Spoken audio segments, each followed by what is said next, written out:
disponibilité des bases de données les plus voisins, on doit respecter ainsi que le pourcentage de données manquantes. Donc le graphe suivant montre la fiabilité de notre proposition. Donc la proposition citée précédemment, c'est un algorithme qui traite les données manquantes climatologiques.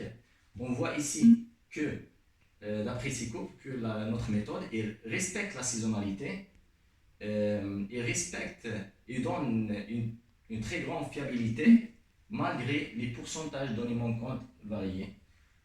On voit ici par exemple la courbe rouge qui représente donc le winter, donc l'automne, le printemps.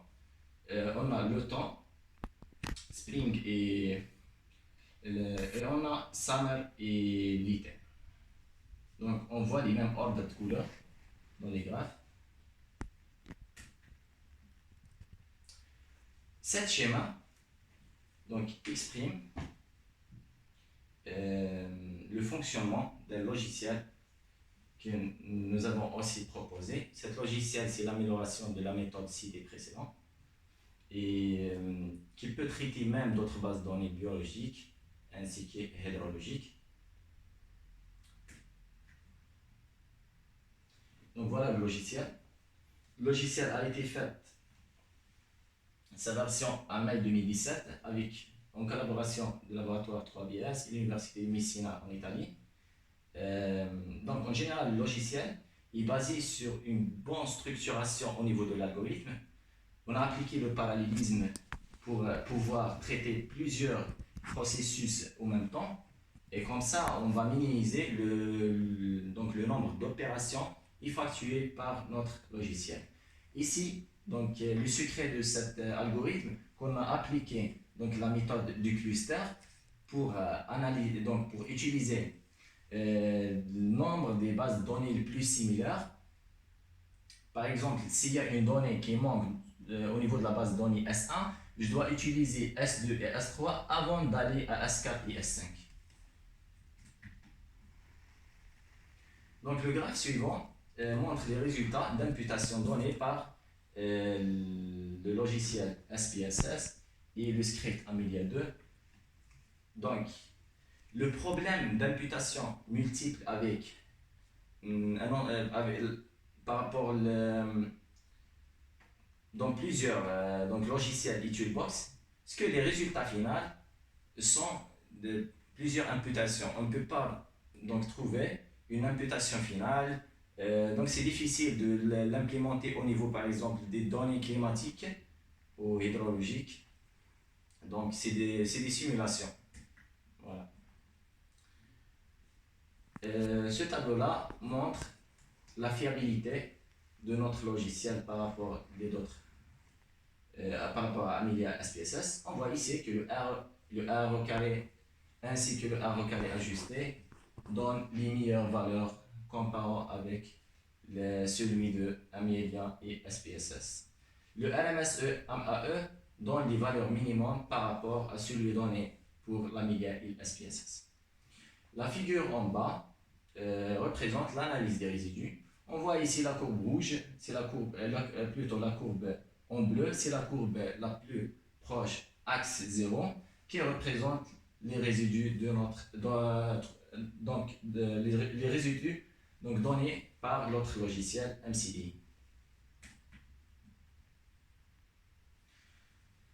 Le tableau suivant montre le nombre d'opérations et d'imputations données par le logiciel MCDI, par l'Amelia et par l'SPSS. Donc l'information donnée par ce tableau que notre logiciel ayant comme maximum d'opérations, 4 opérations pour l'imputation, donc entre 1 et 3 plutôt. Le logiciel Amelia, 4 imputations, logiciel SPSS, 4 imputations. Par rapport au nombre d'itérations au niveau de l'algorithme, donc la boucle de l'algorithme, avec notre logiciel, on a 56 itérations.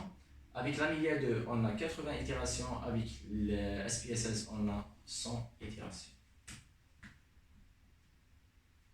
Donc finalement, je voulais donner une conclusion. D'après cet exposé, nous avons présenté l'importance de Big Data pour les études climatiques et environnementales. Nous avons décrit le process suivant pour le traitement de données manquantes dans des séries à haute fréquence. Nous avons aussi présenté notre nouvelle approche, algorithme, pour le traitement de données pluviométriques, ainsi que le logiciel MCD, qui peut être utilisable sur d'autres bases de données hydrologistes et biologistes. Il faut juste faire un pré-traitement avant pour savoir les mécanismes de données manquantes, pour savoir le pattern et le pourcentage de données manquantes. Après, on peut donc l'utiliser pour résoudre le problème de données manquantes. L'approche montre aussi une très grande fiabilité par rapport à d'autres logiciels comme l'SPSS et le script Amiga 2. Enfin, l'algorithme respecte aussi la saisonnalité pluviométrique qui est très importante et aussi montre une meilleure complexité et un traitement plus rapide. Donc je voulais bien donner quelques références. Voilà, cet article est publié par Laboratoire 3BS en 2019. Donc intitulé New Approach for Processing Climate Missing Databases Applied to Daily Rainfall Data in Somal Watershed of Algeria.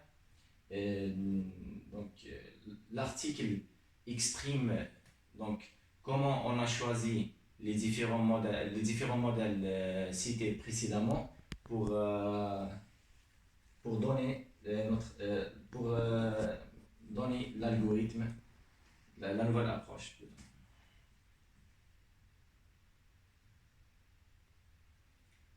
Donc finalement, je tiens à remercier Laboratoire 3BS et le centre de recherche CRTA sous la direction de M. Roder Medani, et pour nous donner donc la possibilité de participer à distance en Italie dans ce travail.